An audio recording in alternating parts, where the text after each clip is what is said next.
penggunaan masing-masing skema itu bagaimana? Nah, pertanyaan berikutnya untuk Bapak Yogo dan Bapak Rafiq. Maaf Pak, sebelumnya untuk Bapak Rafiq tentang monopoli di bidang ketenagalistrikan itu sendiri, setahu saya berdasarkan Undang-Undang Nomor 30 Tahun 2009 tentang ketenagalistrikan, sekarang ini sektor listrik itu sudah tidak monopoli dikuasai oleh PLN. Nah, maksudnya monopoli ini tadi bagaimana, saya sangat bingung. Terus ini untuk Bapak Ibu dan Bapak Taufik, saya sangat setuju bila listrik itu sebenarnya bukan bisnis. Memang listrik itu untuk kebutuhan masyarakat.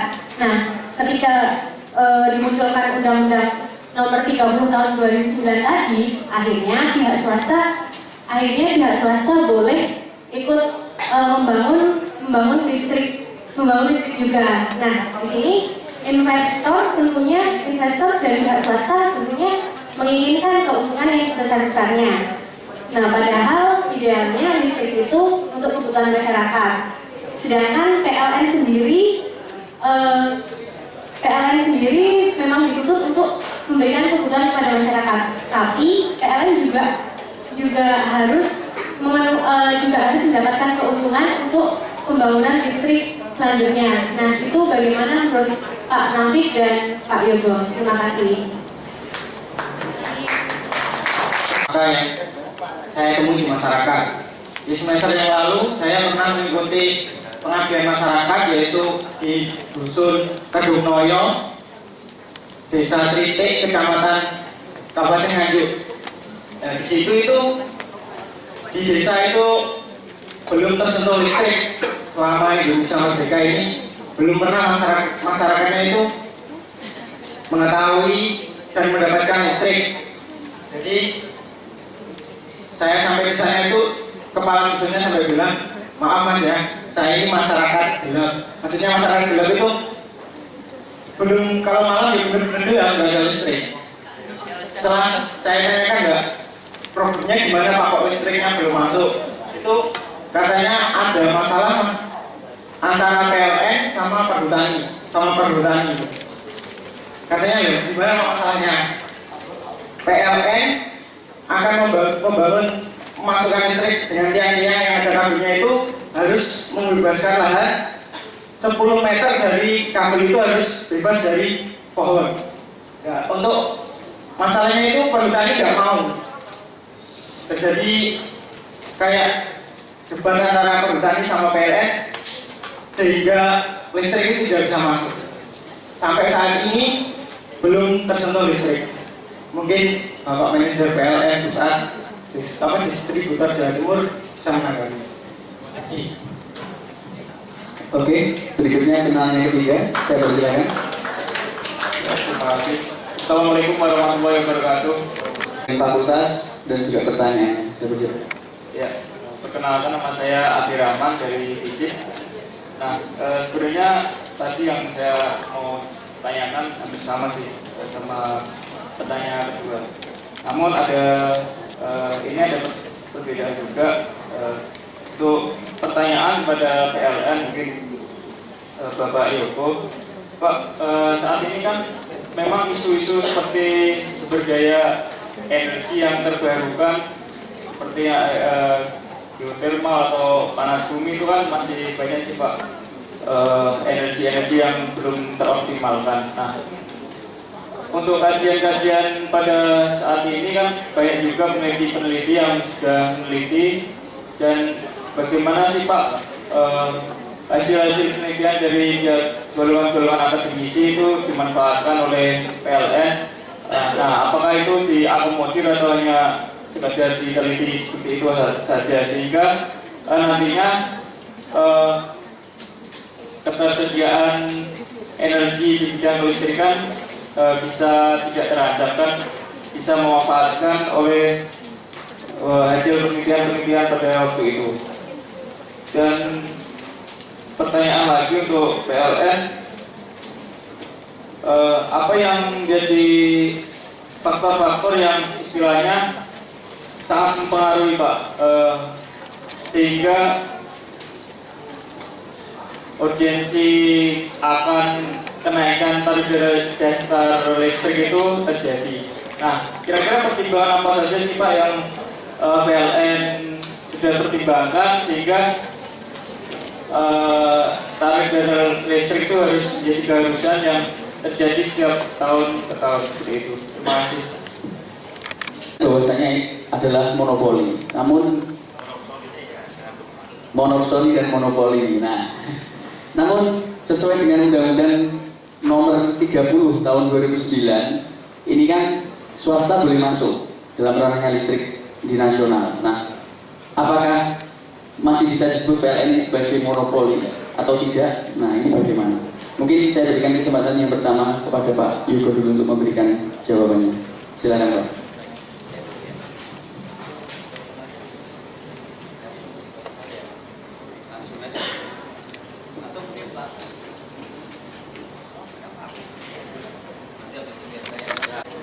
Jadi pertanyaan ke saya kan yang tentang monopoli ya.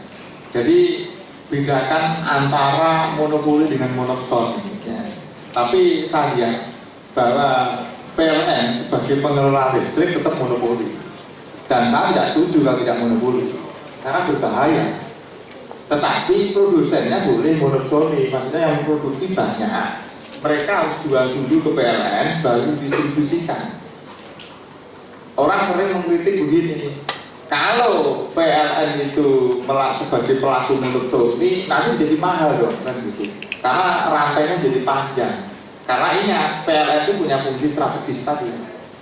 Kalau ini langsung kepada masyarakat gitu ya, nanti tarif listrik Anda bisa berbeda gang satu dengan gang lainnya, mau kan?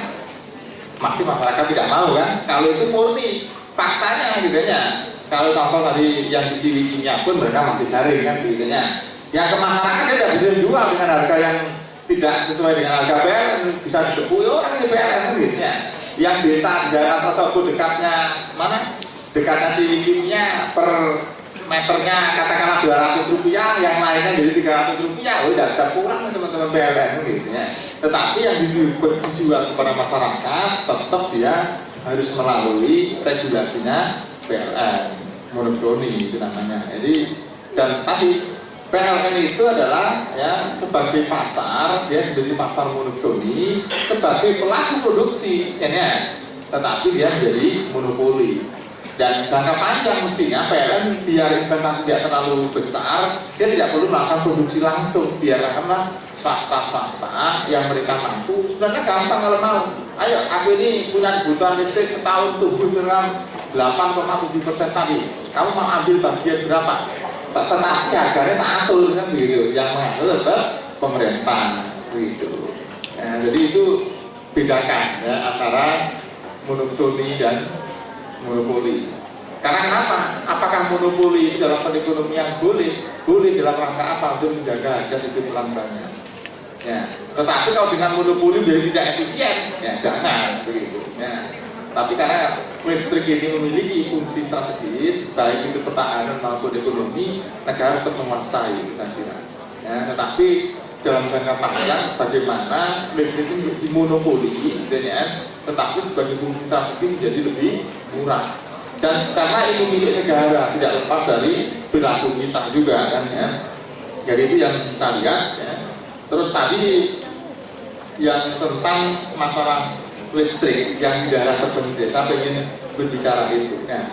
Sebenarnya haruskah hidup kita dengan listrik? Kadang-kadang. Ya.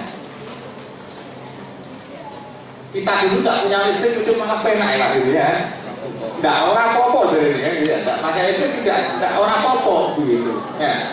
Kalau misalnya tadi begitu ya, sebenarnya kan listrik itu tidak harus kalau masyarakat terpencil tadi kita masih ingat, kalau di daerah masyarakat terpencil dan itu kalau dilayani oleh PLN tidak ekonomis, ya sebenarnya bisa dikembangkan energi listrik alternatif dulu yang namanya mikrohidro itu sekarang nggak tahu, masih jarang, ya masih ada kan bisa seperti itu. Apa itu matahari pengalaman saya di daerah masalah lunasnya itu ya memang sulit gitu, akhirnya pakai tenaga matahari itu yang bisa. Anda kalau KKN gitu ya, makanya saya dulu tidak pernah bayangkan Sekarang KKN kita itu, pengaduan masalah kita ini terpecah-pecah, akhirnya tidak memberikan solusi pada masyarakat. Coba kalau tadi misalnya fisik itu KKN yang sama dikoordinir oleh misalnya, sebenarnya kita punya Kopertis, punya Dikti, itu apa sih kadang-kadang ya. Kalau itu problemnya tata di sana, nanti KKN ada teman-teman dari IPS dari mana untuk memberikan solusi. Biar apa? Anda berangkat KKN kurus, pulangnya tidak penuh kan gitu ya. Biasanya begitu kalau KKN. Karena kenapa? Di sana tidak memberikan solusi kepada masyarakat dengan sangat sederhana. Saya masih punya pengalaman dulu kita berpikir di dalam satu tempat, gitu ya, kita memberikan teknologi, ya, yang dulu sedangkan pemenuhan air, gitu ya. Itu kalau dari bawah ke atas susah harus pakai listrik, kita bisa pakai teknologi tepat guna. Dan itu saya kira peran-peran Anda, dan jangan lantas Anda mendorong juga harus pakai PLN, jangan. Ya, memang problem itu tadi kalau dengan perhutani, begitu ya, itu persoalan koordinasi negara. Makanya presidennya perhutani kami yang akan datang. Perhutani macam-macam, mau listrik lewat tidak boleh, begitu kan, bubarkan saja perhutani kan gitu ya. Diganti apa? Ganti pramuka. Nah, ini kadang-kadang jadi negara, tetapi memang begini. Saya sebagai seorang praktisi kadang mikir begini, haruskah listrik itu lewat atas? Tapi memang kalau lewat atas itu paling ekonomis. Kalau kerusakan dan lain-lain gitu ya. Karena banyak rekan-rekan kami di pengembang itu produk gaya, pengembang kecil dan listriknya bawah tanah kan begitu ya. Begitu dia rusak, begitu gitu. Ya, dulu kita katakan pernah begitu rusak di bawah tanah, memang pemeliharaannya mahal. Tapi kalau itu rusak apa? Menjadi mahal.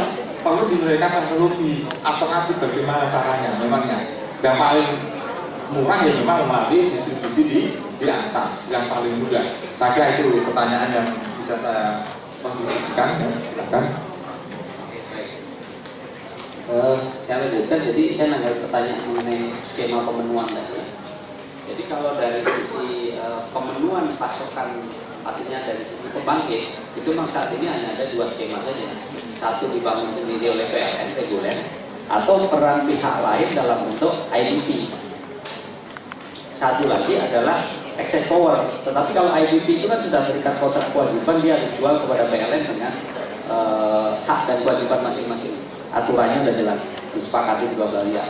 Tapi kalau pemenuhan kecukupan yang sifatnya excess power itu sifatnya hanya istilahnya itu menguntungkan dua belah pihak, tetapi tidak mengikat ketentuan yang katakanlah harus kirim sekian dalam jangka waktu sekian, tidak, tapi hanya sebatas sisa produksi yang dimiliki oleh pihak lain untuk diberikan kepada PLN. Itu yang namanya excess power. Kemudian mengenai monopoli, seperti tadi saya bilang, secara regulasi memang saat ini dibuka,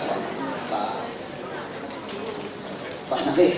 Jadi saat ini sebetulnya sudah dibuka, cuman masalahnya adalah makanya disebut di dalam regulasi Undang-Undang nomor 9 tahun 30 tahun 2009 itu adalah sebetulnya dibuka untuk beberapa sektor, yaitu dalam konteks wilayah usaha. Makanya kalau dalam konteks wilayah usaha, selama belum ada pihak lain yang mengusulkan adanya wilayah usaha untuk dikelola listriknya, maka itu akhirnya kebutuhan listrik daerah tersebut diserahkan kepada PLN. Akhirnya yang menjadi semacam kayak kewajiban. Jadi bukan monopoli dalam artian untuk keuntungan PLN, bukan, tapi kewajiban PLN untuk memberikan layanan listrik kepada masyarakat di seluruh wilayah Indonesia, kecuali daerah tersebut sudah dimintakan oleh pihak lain. Nah, sehingga peran daripada terkait dengan tadi monopsoni ya, itu di sisi ketidakmonopolian itu yang nampak paling jelas adalah di sisi pembangkit. Karena kalau pembangkit di sisi sektor pembangkit itu paling risikonya paling rendah, karena di situ kita bisa mengikat perjanjian dengan PLN dengan jelas berapa dia harus produksi, berapa dia harus serahkan, kapan harus diserahkan, harganya berapa jelas. Sedangkan pendistribusian yang notabene adalah risikonya tinggi terkait dengan distribusi, terkait dengan tarif, itu menjadi bebannya PLN.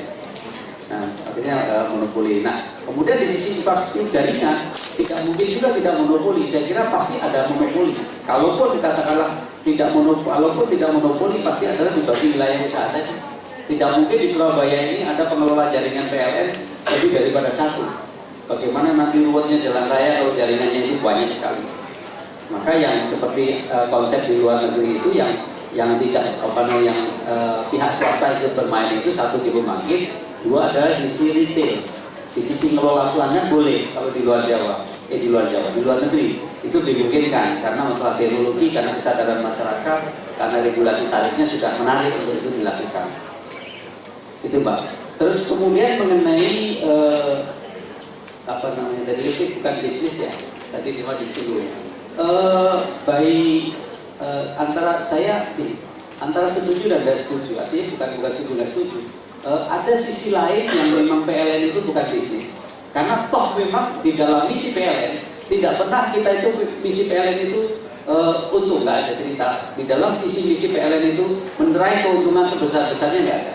Visi PLN adalah menjadi perusahaan yang mengelola listrik dengan efisien, andal dan berkualitas. Efisien, andal dan berkualitas. Kenapa? Karena PLN menyadari dari sisi regulasi itu ketentuan tarif harga jual itu tidak menjadi kewenangan PLN. Yang menjadi hak PLN untuk tetap menjaga kesinambungannya adalah margin, artinya margin. Tetap PLN diberikan margin terbatas ya, bukan keuntungan sedikit-sedikitnya enggak. Tetap juga diberikan untung dalam bentuk margin, tetapi margin itu sifatnya adalah satu untuk mempertahankan menjaga aset PLN, jadi untuk memperbaharui aset PLN itu kan lama-lama kan akhirnya habis, akhirnya rusak. Nah, margin itu diberikan kepada PLN sebagai unsur untuk memperbaharui asetnya yang lama tadi. Yang kedua adalah untuk ekspansi, untuk perluasan, tetapi ekspansi sifatnya sangat terbatas sekali. Terbukti bahwa memang kalau kita hanya mengandalkan tarif tenaga listrik, PLN ternyata tidak bisa berkembang. Artinya untuk ekspansi secara luas untuk memenuhi kewajiban yang diharapkan oleh masyarakat tidak bisa. Jadi dalam konteks ini jiwa bisnisnya PLN itu bukan dalam hal mencari keuntungan, bukan, tetapi bagaimana kita mengelola tenaga listrik itu dengan efisien, andal dan berkualitas. Nah, efisiensi tadilah yang menjadi kata kunci bagaimana PLN harus mengelola tenaga listrik itu dengan berpikir juga menggunakan anggaran dengan seefisien mungkin, menggunakan anggaran dengan seoptimal mungkin. Saya kira itu. Kemudian yang pertanyaan dari adik yang dari Nganjuk tadi mengenai kehutanan, terima kasih Pak Nafik kita ditanggapi. Yang memang betul kalau kita bicara listrik itu jujur ya, penyediaan tenaga listrik itu sebetulnya menjadi kewajiban daripada pemerintah ya, melalui PLN. Tetapi dalam konteks saat ini itu terus terang PLN memberikan layanan tenaga listrik itu kalau kita lihat rasio elektrifikasi masih 82, masih 20% yang belum menikmati listrik. Tetapi kalau kita cari di mana sih sebetulnya masyarakat yang belum menikmati listrik, itu sudah di ujung-ujung dunia. Jadi kalau di gunung itu sudah sampai motor nggak bisa tembus, jaringan nggak bisa masih masuk. Jadi kemarin sampai yang namanya Dirut PLN itu membuktikan Pacitan itu adalah kampungnya Pak Presiden. Di Pacitan dibangun PLDI.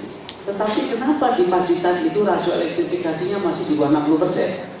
Itu Pak di kunjungan ke Pacitan, kemudian kita lakukan bersama, kita pengen lihat jaringan kita yang paling ujung itu sampai motor aja nggak bisa jalan, jaringan PLN nggak masuk. Tetapi di atas itu masih ada juga rumah-rumah yang belum berlistrik. Nah, artinya apa? Memang dari sisi kebiasaan masyarakat kita itu, atau bukan katakanlah pemerintah kita itu juga tidak mendorong untuk mereka itu mendiami daerah-daerah yang layak huni. Akhirnya seolah PLN dipaksa untuk melayani listrik, kebutuhan listrik masyarakat dimanapun mereka berada. Ini persoalan. Sehingga kalau kita lihat itu mungkin teman-teman bisa lihat di lingkungan masing-masing tadi. Nah, demikian juga yang seperti di Nganjuk tadi, memang kita punya kalau kita bicara penyaluran tenaga listrik PLN itu kita mempunyai standar, yaitu standar karena untuk kebutuhan daya bisa pakai jaringan. Nah, sehingga kalau kita berbentuk dengan kehutanan yang namanya perhutani, yang mana perhutani itu regulasinya cukup rumit ya, cukup kaku, yang memang menjadi persoalan. Kalau kita bicara situ memang tidak ada jalan lain, memang kita membangun jaringan. Tetapi kalau kehutanannya itu kaku juga ya memang nggak bisa tembus. Nah, sebetulnya memang ada disampaikan Pak Nafik tadi, apakah memang harus di daerah sebelah tadi perlu listrik? Atau mungkin yang kita ambil kata menengah, apakah memang harus listrik PLN, masyarakat di situ menikmati listrik? Kalau memang pemerintah desa tersebut, pemerintah daerah tersebut memperhatikan kecukupan atau menyediakan listrik untuk rakyatnya, maka sebetulnya ada alternatif lain seperti PLTS. PLTS, kalau itu mahal Pak. PLTS itu memang tidak bisa untuk keperluan energi yang sifatnya produktif besar, daya besar enggak. Tetapi kalau untuk kebutuhan rumah tangga itu PLN sebetulnya sudah mendorong utamanya untuk daerah di Indonesia Timur. Jadi Indonesia Timur itu saat ini PLN itu mengembangkan melayani listrik dengan yang namanya PLTS, namanya second itu. Jadi kalau masyarakat itu diberikan bantuan PLTS, maka biasanya pemeliharaannya nggak terawat. Jadi gratis ya, karena begitu dipasang melayarkan listrik dia pakai, maka dia pemeliharaannya nggak terjamin. Maka yang dilakukan adalah dengan pola tetap dia punya kewajiban bayar setiap bulan. Nah, pengembalian bayar setiap bulan itu dipakai untuk nanti pada saat pemeliharaan PLTS tersebut. Dan PLTS tersebut itu relatif dayanya nggak besar, hanya 200 PH. Jadi hanya cukup untuk lampu penerangan saja, nggak bisa untuk berbuka, nggak bisa untuk rice cooker, nggak bisa, hanya untuk penerangan saja. Nah, untuk masyarakat Jambi Nganjuk tadi mungkin itu jadi solusi. Tentunya melalui pemerintah daerah sebetulnya. Karena sebenarnya pemerintah daerah yang punya kewajiban utama mencukupi kebutuhan listrik untuk masyarakatnya. Saya kira itu. Kemudian terakhir mengenai faktor apa saja sih yang sebetulnya mempengaruhi kenaikan TDR. Ini apa yang disinggung oleh Pak Nasir tadi mengenai unit cost, biaya produksi.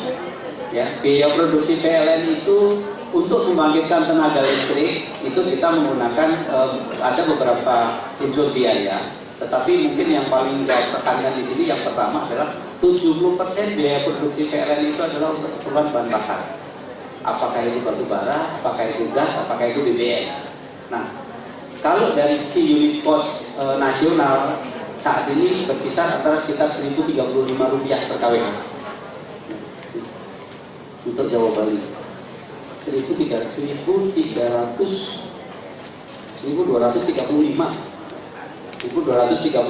per kWh. Dan itu sangat variatif ya, artinya antara satu jenis pembangkit dengan pembangkit yang lain sangat berbeda. Kalau di Indonesia Timur seperti Papua itu 1 kWh bisa Rp4.500 per kWh. Orang BBM-nya saja dikirim pakai pesawat. Tetapi untuk daerah Jawa Bali yang mungkin sifatnya sudah solid itu rupiah per kWh-nya juga masih di atas tataran sekitar Rp1.200 rupiah per kWh, Rp1.250 per kWh. Sehingga kemudian di dalam sisi tadi Pak Tulus singgung juga bahwa untuk biaya produksi PLN harga bahan bakarnya kita mengikuti harga pasar. Jadi kalau harga pasar itu harga batu bara naik, coal index price-nya itu naik, PLN harus beli juga mahal. BBM-nya naik, kita juga harus bayar mahal. Sementara di sisi regulasi tarif tenaga listrik kita itu tidak ditentukan oleh pemerintah melalui PPN. Saat ini kita bersyukur ada yang sifatnya adjustment tarif, Pak. Jadi untuk golongan tertentu itu berlaku adjustment tarif, yaitu golongan tarif industri.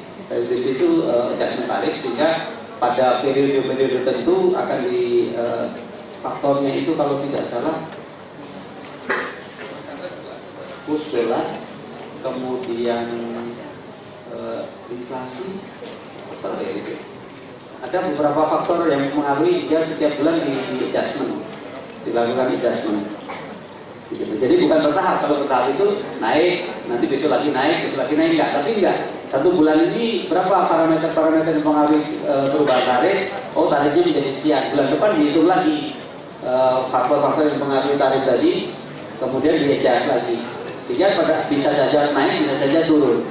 Gitu. Tetapi itu tidak berlaku keseluruhan, hanya pelanggan-pelanggan tertentu aja golongan tarif tertentu. Sementara untuk golongan yang lain itu masih ditetapkan dengan regulasi pemerintah tadi. Jadi intinya kalau tarif tenaga listrik kita ajukan kepada pemerintah, maka kata kuncinya adalah sebetulnya unit cost. Berapa biaya produksi PLN? Selama biaya produksi PLN itu pendapatan PLN itu masih bisa cukup untuk menyelamatkan operasional PLN untuk menghasilkan tenaga listrik, maka tarif tenaga listrik itu tidak ada perubahan. Atau kalau ada pun perubahan, selama pemerintah masih bisa memikul konsekuensi subsidinya, maka tidak ada kenaikan tarif tenaga listrik. Jadi itu barangkali jawaban saya. Kemudian yang terakhir saya mengapresiasi apa yang disampaikan oleh Pak Nafik tadi mengenai hemat. Kalau istilah saya mungkin ini ada korelasinya dengan produktif. Sebetulnya kalau tenaga listrik itu yang paling maksimal tentunya kalau kita bisa menggunakan tenaga listrik itu untuk kepentingan yang sifatnya produktif. Karena sifat tenaga listrik itu ini agak spesifik. Kalau adik-adik sekalian atau kita sekalian, saya minum air ya, satu gelas di sini, kemudian saya tinggal pergi 1 hari, saya balik lagi, maka setengah gelas air tadi masih tetap utuh aja. Tetapi kalau kita listrik, begitu kita nyalain listrik, kemudian kita tinggal pergi, kita balik lagi, selama kita pergi tadi kita tidak menikmati manfaatnya, tetapi listrik tetap diproduksi, dibuang saja itu. Nah, makanya saya kira Pak Nafik tadi sangat bagus sekali, saya apresiasi bagaimana agar kita semakin care juga mengenai bagaimana budaya hemat listrik. Ini yang mungkin betul sekali Pak Nafik. Saya PLN itu pernah menanyakan hemat tenaga listrik itu tidak pernah bisa mempan. Kenapa? Karena listrik itu murah banget. Jadi masyarakat tidak peduli lagi yang namanya dengan saklar. Paling 1 bulan bayarnya 30.000, 50.000 kan gitu. Jadi kesadaran kita mengenai hemat listrik ini saya kira perlu didorong. Kemudian mengenai energi alternatif sebetulnya sudah mulai digalakkan lagi, tetapi memang biaya investasinya masih tinggi. Untuk PLTS itu baru dipakai untuk daerah-daerah yang pulau-pulau terisolir, itu udah PLTS. Kemudian untuk yang di istilahnya itu yang di perkotaan, Pak, perkotaan itu saat ini baru dirintis regulasinya. Tidak tertutup kemungkinan memang ke depan setiap gedung itu malah justru dipersyaratkan ada sisi-sisi yang bisa dimanfaatkan untuk PLTS. Kemudian juga regulasi bagaimana agar sistem PLTS tadi bisa connect atau paralel dengan PLN. Kalau di luar negeri itu malah dapat insentif. Kalau di pelanggan itu punya PLTS, kemudian dia bisa mengurangi penggunaan listriknya dari perusahaan listrik yang ada, itu malah dapat insentif. Jadi dia sifatnya nanti adalah kalau PLTS-nya itu memproduksi listrik, maka kebutuhannya menggunakan PLTS. Tetapi pada saat PLTS-nya itu tidak memproduksi listrik karena mendung, karena malam, maka pelanggan tersebut menggunakan listrik PLTS. Mungkin itu jawaban-jawaban saya. Terima kasih. Saya silakan kepada moderator. Baik, mungkin ada tambahan dari Pak Tulus, saya persilakan. Ya, saya nambah sedikit, tapi jam 12 saya harus izin Pak karena salah diajukan jam 12. Ya tadi soal perusahaan itu ya, itu kan karena ada undang-undang kesulitan untuk mengeksplorasi geotermal ya. Geotermal di mana kebanyakan kan hutan lindung, gunung-gunung ya. Bagaimana mungkin konsumsi KWH listrik kita itu masih paling rendah di Asia. Jadi rata-rata konsumsi KWH listrik di Indonesia itu saat ini sekitar 600 sampai 700 KWH per tahun. Ya. Ya, dibandingkan dengan kayak Singapura misalnya itu sudah 7.500 KWH per tahun. Malaysia sudah 3.040 KWH dan seterusnya. Tapi kita masih sangat rendah dibanding negara-negara Asia sekalipun. Memang kalau kita dikomparasikan dengan antara desa dengan kota itu sangat gemilang. Misalnya Jakarta itu konsumsi KWH-nya memang jauh lebih tinggi. Tapi kalau rata-rata per kapita per tahun konsumsi listrik itu masih sangat rendah. Artinya memang harus ini menandakan pertanda pertumbuhan ekonomi, kemudian kemakmuran, gitu. Saya kira itu. Terima kasih dan mungkin saya nggak bisa ikut dalam. Ya, baik para hadirin yang berbahagia, demikianlah akhir dari rangkaian terus membenahi dirinya, ya kan? Terus berusaha memberikan layanan terbaik bagi masyarakat Indonesia karena memang sejatinya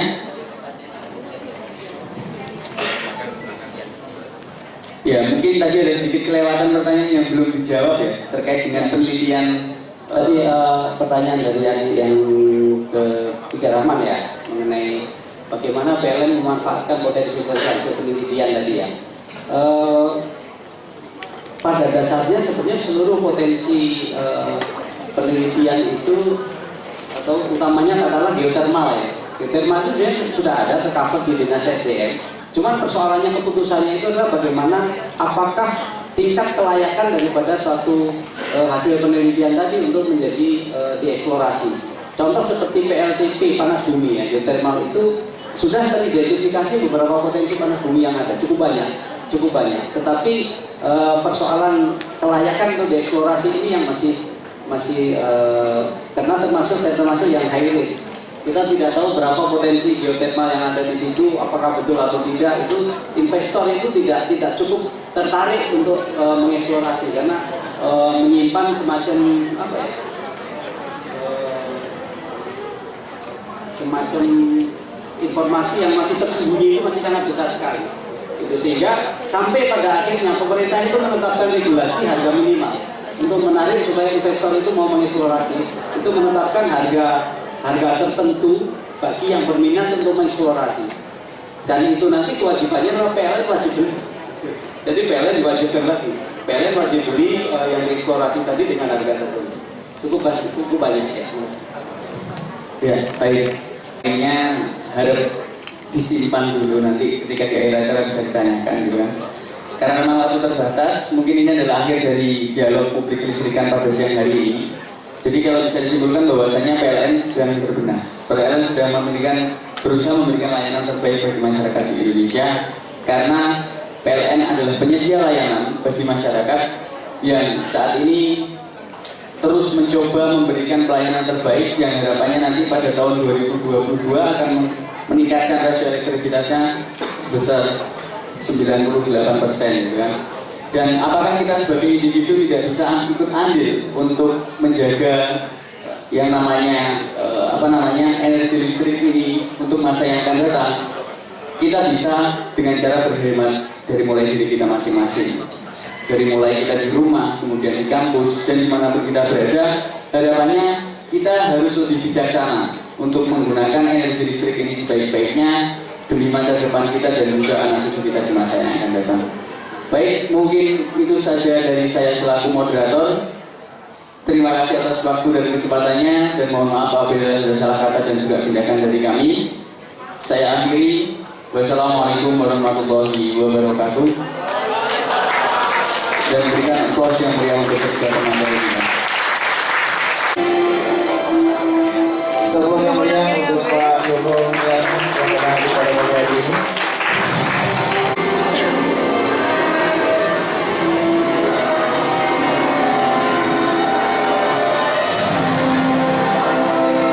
Terima kasih pada seluruh mitra yang telah hadir pada pagi hari ini.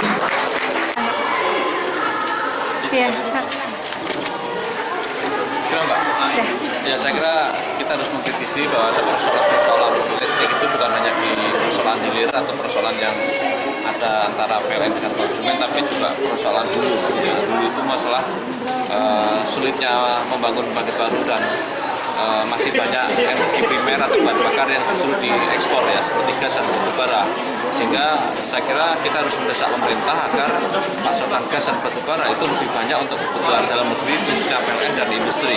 Ya, jangan diekspor. Jadi saya kira Presiden Jokowi harus berani membalikkan kebijakan itu, dimanapun energi itu adalah untuk kebutuhan dalam negeri, bukan untuk kebutuhan ekspor. Ya, India, Cina, bahkan Amerika tidak pernah ada yang mengekspor energi. Nah, kita malah negara yang sebenarnya cadangan energinya sedikit tapi malah banyak diekspor. Ini sebenarnya kebijakan yang salah kaprah dan harus diakhiri. Saat ini komposisinya berapa banyak Pak sama kita sendiri? Oh iya, 70% masih untuk ekspor. Ya, Betul, ya, batu bara. Dan batu bara yang dipakai untuk PLN itu batu bara yang kualitasnya rendah. Oh. Ya, yang kualitasnya bagus itu diekspor. Memang pertimbangannya harga di internasional lebih mahal. Tapi kan kalau kita concern dengan persoalan dalam negeri, ya harusnya itu dialokasikan untuk dalam negeri. Apalagi cadangan energi fosil itu kan sangat terbatas. Ya, sekian tahun dia akan habis dan kita tidak bisa mendapatkan lagi. Ini yang harus diwaspadai. Jadi yang bisa dimanfaatkan energi listrik lainnya itu seperti apa sih Pak? Ya, Energi lainnya. ya energi yang ada saat ini kan gas ya. Gas itu kita sangat melimpah ruah, gas alam. Tapi kan kemudian itu Jadi pemenuhan kebutuhan listrik ini kuncinya adalah dari perilaku kita, bukan soal subsidi orang menjadi menggunakan boros, bukan, karena perilaku kita yang membuat kita menjadi boros. Contoh sederhana saja ya, di rumah-rumah kita itu kan banyak menggunakan listrik yang sebenarnya tidak perlu. Banyak orang berpikir membangun rumah kalau dia dengan konsep yang bagus, yang dia tidak perlu listrik menjadi mahal. Padahal tidak juga. Saya pernah menghitung-hitung itu, jadi Pak, dengan membangun lebih mahal sedikit ya, ternyata dalam jangka panjang jadi lebih efisien karena biaya listriknya bisa turun sampai 100%. Masih Pak. Oh, Pegawai negeri sebagai dosen ya, di kampus kita di Pak kita lihat sangat boros pada kita pada listrik ya. Contoh saya contohkan tadi, untuk apa itu buat kaca-kaca ada kode-kodenya tapi listrik itu dihidupkan, padahal tanpa listrik bisa juga kan gitu. Dan saya kira kampus harus dijadikan contoh yaitu gerakan hemat listrik memang. Ya. Oke, makasih Pak.